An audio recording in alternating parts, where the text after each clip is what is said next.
shot didn't work too much either. Anyway, yeah, so about Ethan Hawke. I don't really know. He's got a kind of a mysterious thing. I don't know if bios come out yet. I don't know if he's going to write his own bio, but you never know on there. It's like the difference between Marlon Brando's bio and Peter Manson's bio on Brando. Very different. Brando didn't talk about everything that Peter talked about, but supposedly the rumor is Ethan Hawke lived in Jake Gyllenhaal's house when Jake was just, so I guess Ethan is 1970, I'm 74, and then Jake is 1980. So he would see Ethan may have lived there around the Dead Poets Society time because he didn't make enough money off Explorers to survive. So Explorers is what he did with River Phoenix when he was a kid. They don't even mention it really in the bio. They mention it later on, but they only talk about Dead Poets Society because Dead Poets Society knocked it out of the park, and then from there he was able to do everything else that he could do. So there was probably the time in his life. It could have been after Dead Poets Society, but the rumor was that he lived on the second floor of it was like a, like the second floor back house of Jake Gyllenhaal's parents' house in like roughly around the Hollywood area, probably Los Angeles area or something.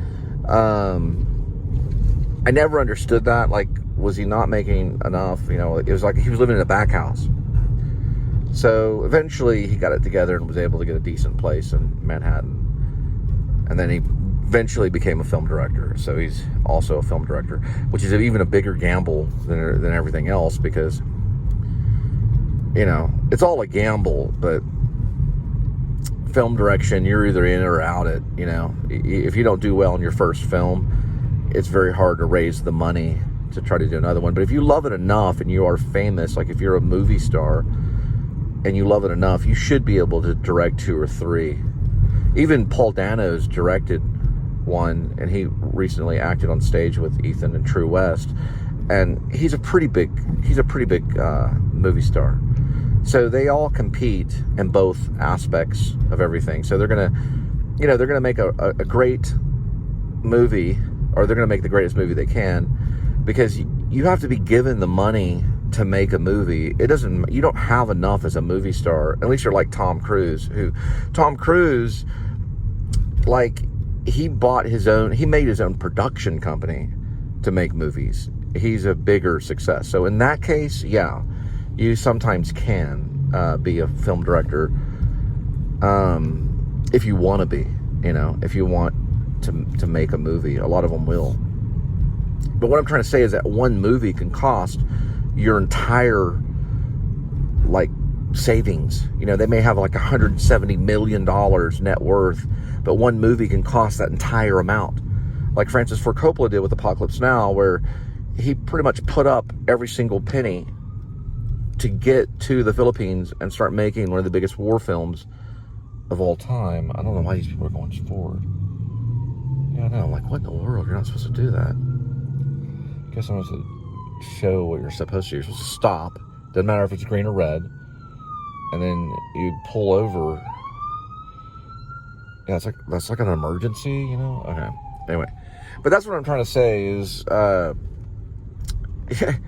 you're dealing in an industry where you don't really think about money. You're like, oh, money? Oh, okay. Well, we might as well all stop, I mean, I'm making this on nothing. Like, I've been making this whole thing, which I've got a few fans, like, really zero. Like, if it's not free, we don't vlog it. You know what I mean? There are filmmakers. There's one actually really good filmmaker that's in Austin. He left Los Angeles a long time ago, and he was making movies for like $20, $30, $40. And he would just get displaced people and say, hey man, I can give you $10, and like, he would get like a hotel room and wigs, and they would like pretend like they had guns, and they're just like, it was like a real, I don't even know the dude's name. I saw it on Sundance. So there's different levels of the filmmaker, There's Harmony Korine, who's actually, Harmony Korine, believe it or not, he's a pretty commercial filmmaker. You know, he's like about as big as Spielberg compared. He's not that big, but you know, he's pretty budget wise. He's got a lot of money. He's smoking the cigars. Ask David Letterman. But what I'm trying to say is that there's a lot of filmmakers. There's a lot of movies. Let me tell you, Wildcats, which is Ethan Hawke's daughter, Maya Hawke. I didn't even hear about that, but almost by accident. I was reading an article about Blockbuster Summer Films. And I just now found out about it, right? So it's not really a famous movie, but it's on her list. So if you become a fan of Maya Hawke, if that's how you say her name, then you will find Wildcats. See, you got to understand, there's a mixture and ingredients to all of it. On a story that's wanting to be told, let's say about Flannery O'Connor, okay, or anybody, and it's connected to possibly a movie star who Maya Hawke is. Okay, we have to say she'll probably win an Oscar one day, and so that becomes a selected story in the library or at well, they don't have Blockbuster anymore, but we have Netflix or whatever, Hulu and a bunch of other stuff, to be seen by people that are supposed to see it. You know what I mean? But there are a lot of movies out there today, and it's going to be all over YouTube, okay? There's going to be, listen, I'm going to tell you something. In 20 years from now, I'd say maybe 15 years from now, there are going to be 5 to 6 or 7 major filmmakers that people never knew existed, that have been making movies for a very long time and knocked it out of the park. I've seen some of them on YouTube. They're like produced by a freaking insurance company or something, you know, or they're produced by like relatives or whatever, you know, that you never even knew these people were doing this kind of stuff, you know. And then people, you know, there's vlogs and stuff that are famous vloggers, and it goes in a lot of different directions. But it's not easy to do, and I'll tell you why. You know, it's like you might find some actors, and I have found very few. They'll be like, look, I don't really care about the money. I know you're really trying to make this movie, you know. I'll find a way to make it to the set, you know. And they'll do that for a little while until they start to get displaced, basically until it starts making them homeless. Then they're like, look, your movie's killing me. I gotta go my other way, you know. So it's a very, very strange thing. But look, the Cat Named Crook, all that kind of stuff, it's still on the horizon. Believe it or not, it's still on the horizon. I've got to find stability. There's windows that you get into if you really want to direct like an independent film. Like let's say like Clerks, for example, with Kevin Smith. He had to get into like a balancing act where he could, like, everyone would meet up. Okay, you know, same thing with Scorsese when he first got started with what's it called? Who's That Knocking? Yeah, Who's That Knocking at the Door, which was another film. They had to meet on the weekends. Harvey Keitel and him met on the weekends and worked out a schedule. Is that frozen? Son of a gun, it is. Look at that. It's frozen. That's not good. That's not good at all.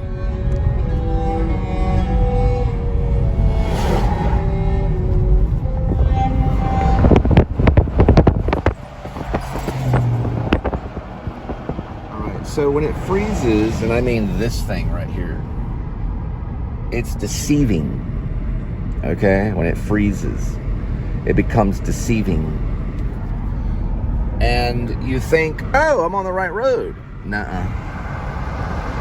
That you gotta always kind of keep up with this thing right here to make sure it's moving. It can freeze because of how this thing is right here. You see it in the mirror? I don't know if you can see it. This thing. It's a USB. Well, it connects to a USB. It's with a device called a Thunderbolt end. So it connects to the iPhone. You can see that this is an iPhone from the lenses. And yeah, so you have to, it's very hard. It's very difficult to figure out. Especially when we're running a freaking television show and dropping off pizzas at the same time. Well, I figured it out. So it was about, I'd say 4 miles. It took me like maybe 4.5 miles, close, it's maybe even 6 miles off course, and that is not good. So I have to go by the Apple store and talk to them about it. The only thing is, it's going to cost me maybe $25 just to get one of these things right here. I bought a few others. I'll just show you.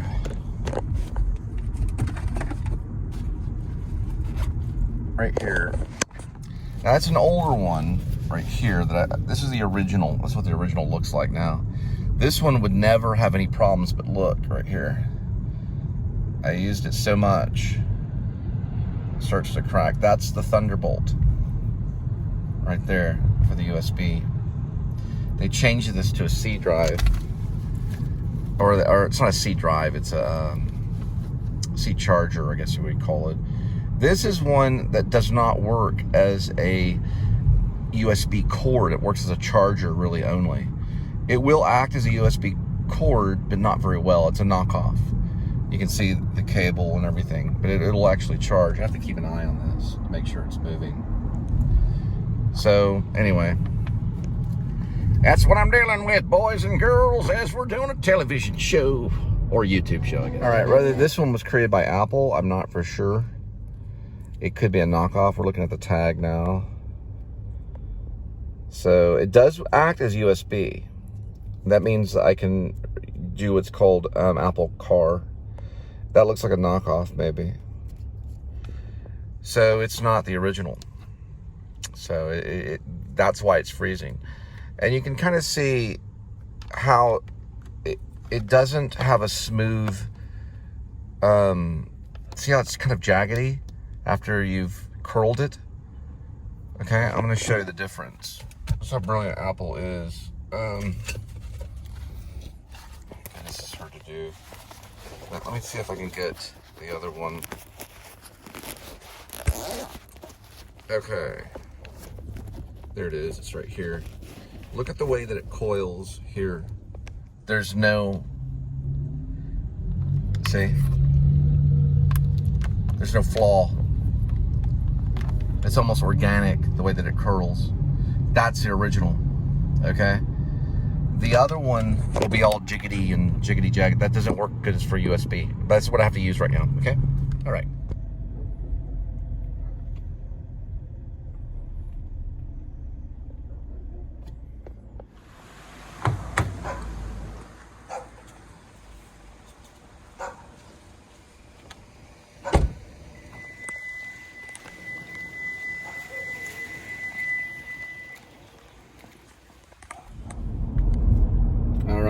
So I've analyzed the sticking. Look at my hand. Now look at the wire on this side of it. See? You can kind of see. There we go. See? Right here. It's very difficult to do. Boom. And that sticks it right there. It's one move. The move is very simple. It's not the original cord, okay? But that is what it looks like. And that's deceiving to the driver. Now we can tell there should be movement. The golf course is right there, but look, there's no movement. It's frozen. It says Royal Brothers, but we're moving, and it still says Royal Brothers. Now, how do I notice that? Yeah, you notice it eventually, but that's how it sticks. It sticks just like that, right through in here. So I can unplug it, and this is what will happen on unplugging. Now, when I connect back to Apple, which is Apple CarPlay, I think is how they say it. Apple CarPlay, or is it Car Apple? It's Apple CarPlay. I will put this back into the phone, and it'll reconnect, but it'll shut off the camera. So when the camera shuts off, you'll begin to see. That's one attempt there. It's a knockoff. Now I take it off, I twist it around the other side, and I turn it in this way. There it goes. You can hear a clicking sound as you would hear on a record player, that when a needle hits the record, okay? So that's why you know it's a knockoff cord. Once I get the manufacturing cord, which I don't know. I guess they'd probably have it. I mean, because they still sell. I don't know if they sell iPhone 12. They would direct me. They'd be able to direct me on where I could at least get another knockoff. But now you can see that it's moving. Now watch here. It's gonna turn. There we go. Now it's functioning. So it does work. I don't know the brand. It's not exactly Apple. The phone is Apple. That's an iPhone 11. The cord is a knockoff brand.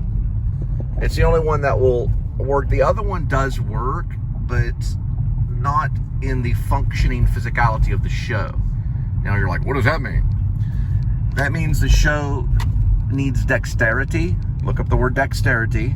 Go get a Webster dictionary. Dexterity refers to the physical movement of a person, right? So dexterity, the physical movement of the person, which is also this thing, right, has to function so that this is still moving. It's going to move. You can see it's moving.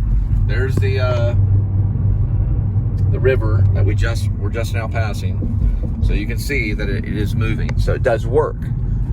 The deceiving problem is that it sticks. It'll freeze in place. Almost like making an image, like a photo, like a still photo, right? And you're looking at it going, what?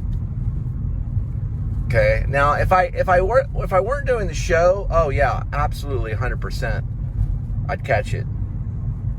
But because I'm doing two things at once, as Linda says, I have to learn to pay attention to the movement of the screen.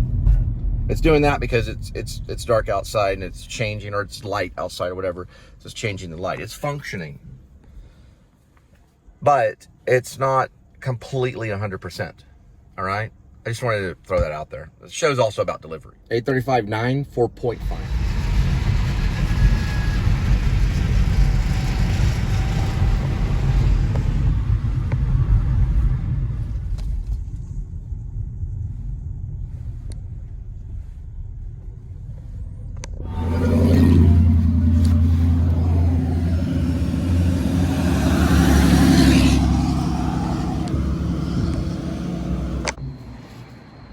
Well, looks like another night of delivery. We're gonna head back and see Linda and Kitty.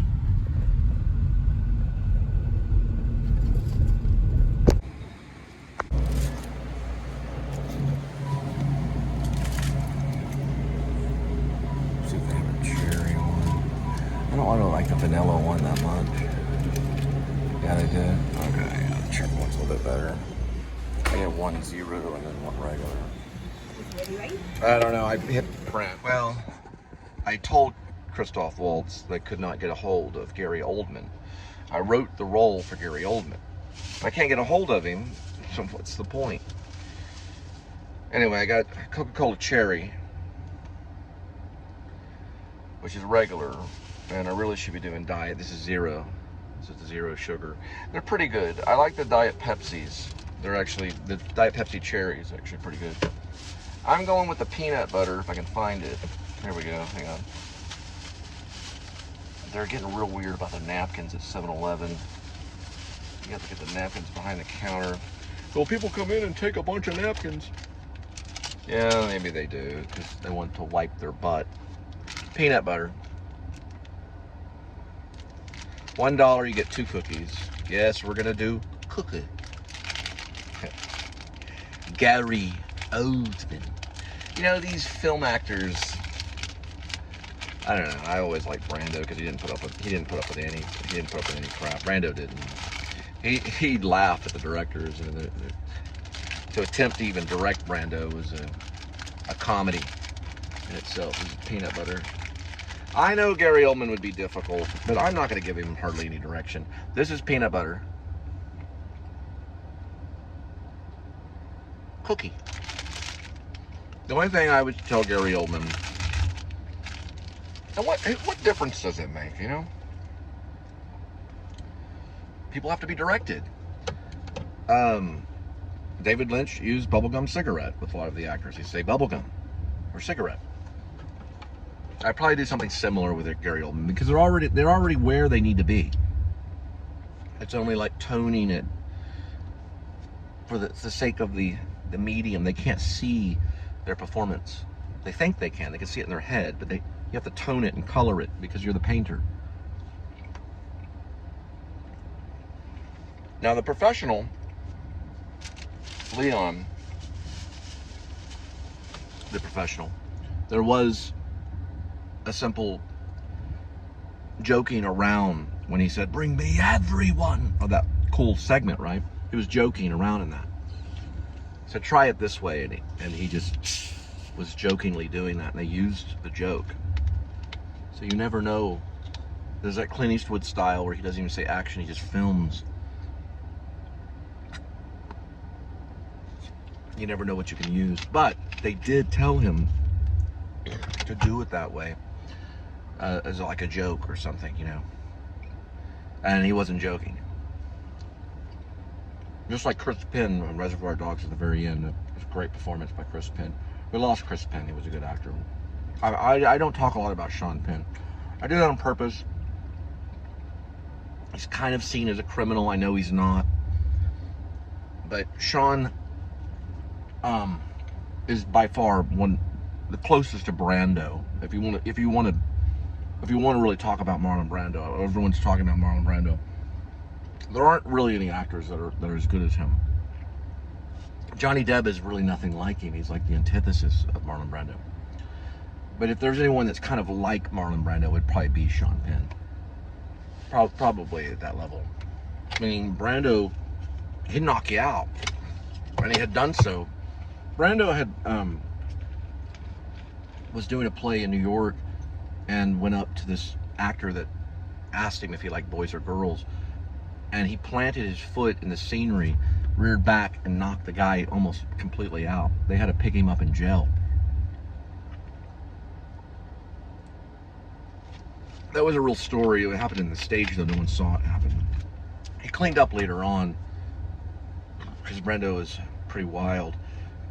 But, you know, there's certain actors that directors are like, well, are we sure we're going to work with this guy? You want to tell him to do something? You know what I mean? Yeah, sorry about that. But you know what I mean. You know, I'm just throwing that. Gary Oldman, I don't know. You know, I've heard him direct, or I've heard him, he's a great writer. That's kind of why I wanted him on set, because he's a good writer. Neil by Mouth is certainly, it's a tough one to watch. I think, and let me drive and talk. I've done this thing where it would go completely in a circle. I think that Neil by Mouth, there can be critiques to it, you know. No one would even want to imagine a person going through that type of abuse, to the point where it's not comical. They don't ever go for a comical aspect to it. And why he felt so drastically, and the importance of whatever I'm trying to say, but why he was so drastic about making those scenes. I can't remember the actor that he used. He's kind of a manly guy that's kind of grumpy, and for something like Neil by Mouth to really exist in life, you know, which you don't want to imagine going there. You know, that's probably why I chose Oldman and Grace, because I wanted to bring a weight to the comedy. I do want to be funny, but the werewolf is a serious thing. So when the werewolf attacks, it's real. The audience goes, "Oh dear, oh my God," you know. It's that kind of comedy. But I wanted to bring a weight to it, you know, a sense of reality. Now, if we use Christoph Waltz, let's say if Christoph Waltz says yes and just like, absolutely cool, I think Christoph Waltz could bring that kind of weight that Oldman can bring. Christoph Waltz has, like one Oscar? Or is it? I know he's nominated at least 2 times. I know he has an Oscar. He's Oscar award winning. And Oldman only has one. We don't know the level of Christoph Waltz's brilliance really yet. We know that he surprised everyone. He came out of nowhere and out of left field, and he surprised everyone when he showed up for Inglourious Bastards and played Hans Landa. If I'm even pronouncing that right, but because he has certain aspects of life and understanding of how to speak and behave that Oldman doesn't necessarily do.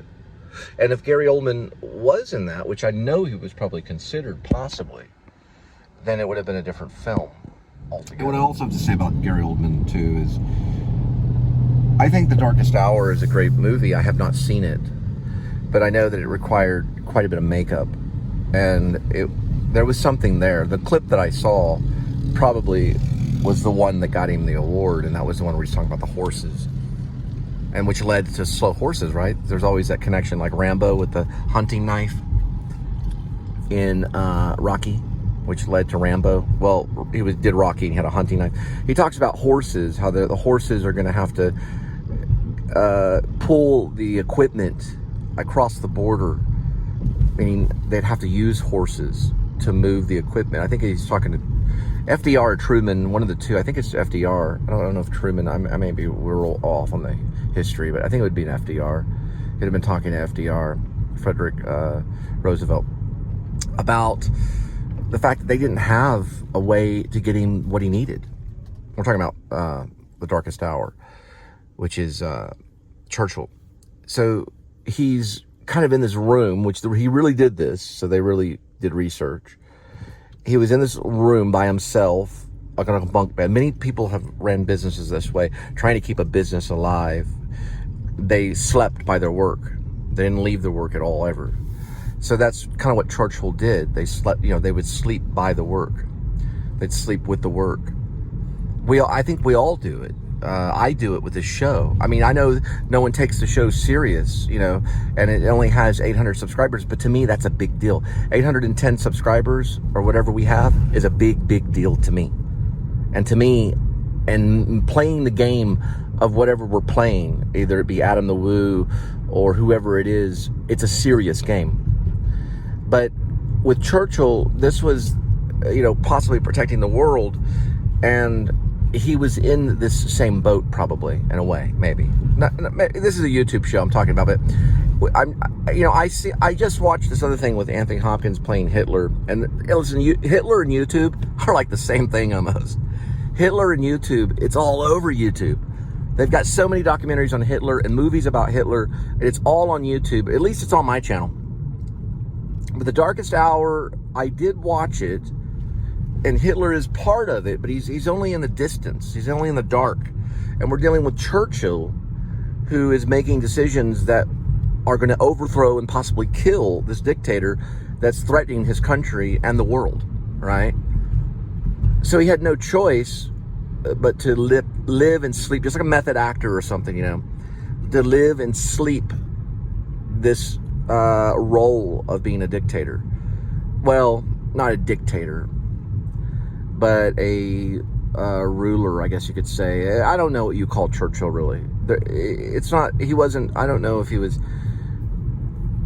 a dictator's the wrong way, but a leader. Leader's a better word. He was kind of a dictator, a leader enough to send all these people to their deaths, so that many died, right? 1 million Russians died. I don't know how many Englishmen. It was 125 to 165,000 American soldiers that died very, very, it was a murderous death. The Nazis had guns on their belt buckles. They could shoot a 22 round out of their belt buckle. They were designed to kill, and that was it. And that's exactly what Hitler wanted. He wanted nothing else. He wanted everyone to be dead, even himself. And he almost got his way, but we were able to stop him. But Churchill was part of that. That dark moment was what he was trying to reveal. And I thought some of that was there. Anyway, I just wanted to say that one. Thanks, Lars. It's kind of a compliment, backhanded compliment. There's Kitty.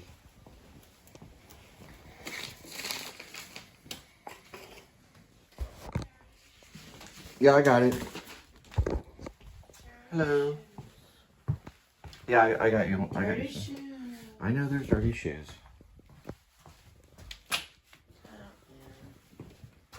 I'm looking for that. There she is. That's not fair. I wanted to do a movie with Gary Oldman. It's not fair. I wanted to do a movie with Gary Oldman. Yeah.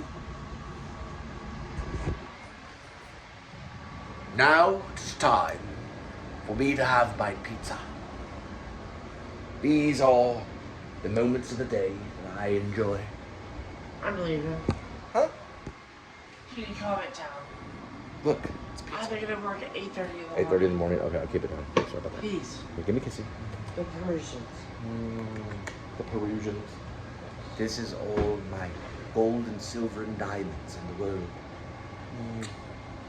All I have, all the gold and silver and diamonds in the world, and we're protected in Christ.